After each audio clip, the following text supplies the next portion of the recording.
अस्सलाम वालेकुम। देसी टीवी यूएसए से कश्मीर की खबरों के साथ मैं हूं खतीजा यूसुफ। आइए नजर डालते हैं अब तक की खबरों पर।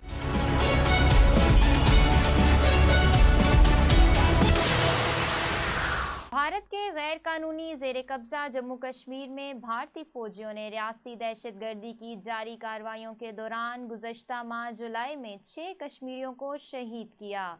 भारतीय रियासती दहशतगर्दी का शिकार होने वालों में से 2 नौजवानों को जाली मुकाबलों में शहीद किया गया। भारतीय फौजियों और पुलिस एहलकारों ने जुलाई के महीने में 138 मुहासरे और तलाशी की कार्रवाइयों के दौरान शहरियों को गिरफ्तार किया, जिनमें से ज़्यादातर नौजवान सियासी कारकुन और तुलबा शामिल थे। इनमें से ज़्यादातर को काले कवानीन, पब्लिक सेफ्टी एक्ट और यूएपी के तहत गिरफ्तार किया गया। भारतीय हुकूमत ने गुज़श्ता 2 बरसों के दौरान अपने गैर कानूनी ज़ेर कब्ज़ा जम्मू कश्मीर में दुनिया भर में सबसे ज़्यादा इंटरनेट मुअत्तल किया। अक़वाम मुत्तहिदा के बुनियादी हक़ तक रसाई की वाज़ेह खिलाफ वर्जी और दुनिया में इंटरनेट की रिकॉर्ड बंदिश है। 2020 के दौरान आलमी सतह पर मजमूई तौर पर 155 मरतबा इंटरनेट सर्विसेज बंद की गई, जिसमें से 109 मरतबा इंटरनेट की बंदिश भारत में की गई। एक सरकारी ज़रिए ने इंकशाफ किया है कि गुज़श्ता साल में दुनिया भर में रिकॉर्ड की गई 186 इंटरनेट पाबंदियों में से 109 भारत में हुई।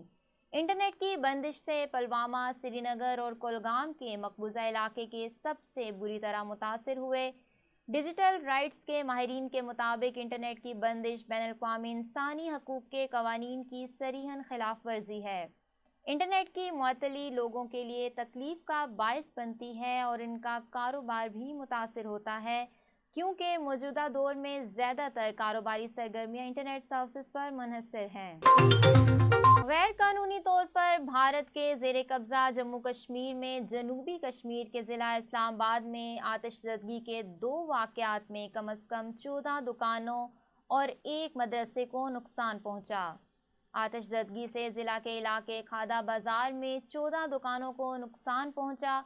आतिशज़दगी के दौरान एक वाक़े में ज़िला के इलाके मकाम में दारुल उलूम पंडर नामी मदरसे को नुकसान पहुँचा। दोनों वाक़यात की वजह ताहाल मालूम नहीं हो सकी। मकामी लोगों ने इलाके में आतिशज़दगी के बढ़ते हुए लेकिन मशकूक वाक़यात पर तशवीश का इज़हार किया। गैर कानूनी तौर पर भारत के ज़ेर कब्ज़ा जम्मू कश्मीर में कुल जमाती हुर्द कॉन्फ्रेंस ने 5 अगस्त को यौम इस्तेहसाल के मौके पर मुकम्मल हड़ताल, सिविल कर्फ्यू और बड़े पैमाने पर एहतजाजी मुजाहरों की काल का अदा करते हुए कश्मीरी अवाम से तहरीक आज़ादी की कामयाबी के लिए ख़ुसूसी दुआएं करने की अपील की है। कुल जमाती हुर्द कॉन्फ्रेंस के नज़रबंद वाइस चेयरमैन ग़ुलाम अहमद गुलजार ने सेंट्रल जेल श्रीनगर से अपने ख़ुसूसी पैगाम में कहा कि 5 अगस्त जदीद कश्मीर की तारीख़ का सबसे अलमनाक, दर्दनाक और स्याह तरीन दिन है और कश्मीरी इसे हमेशा यौम इस्तेहसाल, यौम सोग और यौम स्याह के तौर पर मनाएंगे। उन्होंने कहा कि 5 अगस्त 2019 एक दिन था जब इंसानियत के कातिल नरेंद्र मोदी की क़यादत में आरएसएस की हमायत याफ्ता फस्ताई हुकूमत ने कश्मीरियों के सियासी, समाजी, मजहबी और दीगर तमाम बुनियादी हकूक़ ग़स्ब किए। अब तक के लिए इतना ही। मज़ीद ख़बरों के लिए देखते रहिए देसी टीवी यूएसए या फिर विज़िट कीजिए हमारी वेबसाइट।